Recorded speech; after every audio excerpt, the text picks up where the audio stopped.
first and foremost, do we like the movie? Do we respond to it creatively?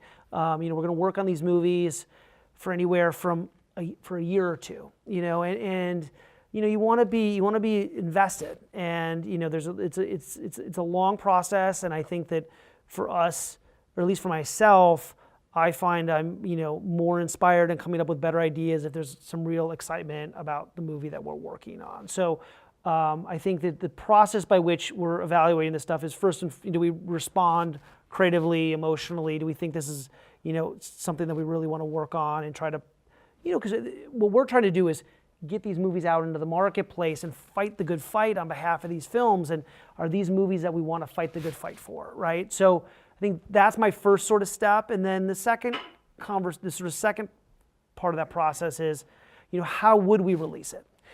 Thinking strategically about, are we the right company to release it?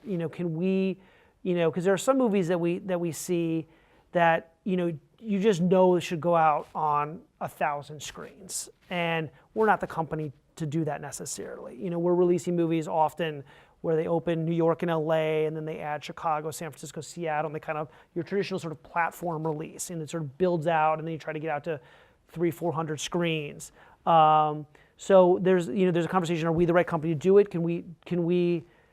Can I imagine what the positioning, whether the marketing materials, what the poster, the trailer are going to look like? How are we going to position this in the marketplace?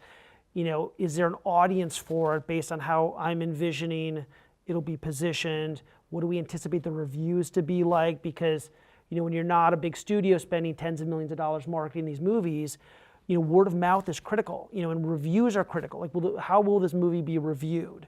Because we need, whether it's, film lovers or critics, we need people championing these movies, because that's how people are going to go see them.